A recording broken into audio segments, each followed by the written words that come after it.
당신의 잃어버린 영광을 찾아드립니다. 성범죄 피해자 전문 한진아 변호사입니다. 우리 피해자분들 중에 고소를 하시려고 할 때 증거가 없으면 무고죄가 성립되는 것이 아니냐고 걱정하시는 경우가 많이 있습니다. 현실적으로 성범죄를 길거리에서 남들이 보는 앞에서 하는 사람은 잘 없고 모텔, 사무실, 집 같이 밀폐된 공간에서 저지르는 경우가 많기 때문일 텐데요. 그렇다 보니 CCTV나 목격자가 없는 경우가 대부분입니다. 이 경우에 다른 증거가 없다 보니 우리 피해자분들께서 무고죄가 성립되는지 걱정을 하시는데 무고죄의 성립은 매우 까다롭기 때문에 극히 드물게 인정이 됩니다. 특히 우리 피해자분들 중에는 가해자가 평소에 말을 되게 잘하고 가족 중에 법조인도 있다고 하시면서 피해자의 말을 믿어주지 않으면 어떻게 되냐고 걱정을 하십니다. 그런데 경찰관이나 검사, 법원의 판사는 대립되는 당사자의 진술의 신빙성을 판단하는 것을 직업으로 하는 사람이기 때문에 단순히 피해자와 가해자의 진술이 다르고 가해자가 말을 잘한다고 해서 피해자를 무고죄가 성립된다고 보아 형사처벌까지 하는 경우는 잘 없습니다. 제가 상담한 사건 중에 우리 피해자분께서 버스 안에서 몰래카메라 촬영을 당했는데 당시 피해자께서는 잠이 들어 있었고 버스 빈자리가 많았는데도 잠들기 전에 멀리 앉아 있었던 가해자가 깨어보니 바로 옆자리에 앉아 있었다고 했습니다.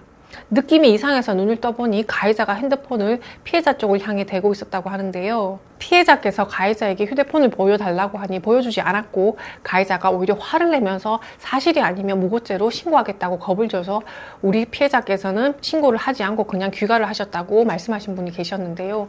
이 경우 고소를 하면 무고가 되는 것이 아니냐고 질문을 하셨습니다. 그런데 당연히 이런 경우는 무고죄가 성립되지 않습니다.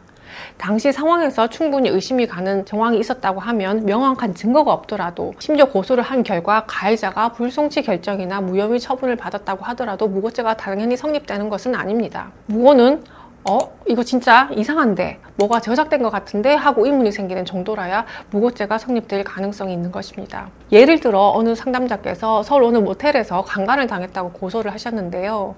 가해자와 팔짱을 끼고 나와서 함께 밥까지 먹고 데이트를 하고 호감을 표시하는 메시지를 남기기도 하고 또다시 만나는 경우 좀 이상하다 싶으시죠? 그런데 현실적으로 좀 이상하다 싶은 경우에도 굳이 피해자를 무고죄로 재판까지 받게 하는 경우는 드물고 실제로 형사처벌까지 하는 경우는 더욱 드문 케이스입니다. 결론적으로 말씀을 드리면 무고죄를 너무 두려워하지 말라. 다만 무고죄가 성립되는 경우는 죄 없는 사람을 고소한 것이기 때문에 처벌 수위가 워낙에 높습니다. 그러므로 불안하시다면 반드시 상담을 받아보시고 진행하시라고 말씀을 드리고 싶습니다. 이와 관련하여 도움이 필요하시면 상담 전화로 문의하세요. 저는 우리 피해자분들 홀로 외로운 길을 가지 않도록 함께하겠습니다. 다음 영상에서 또 뵙겠습니다.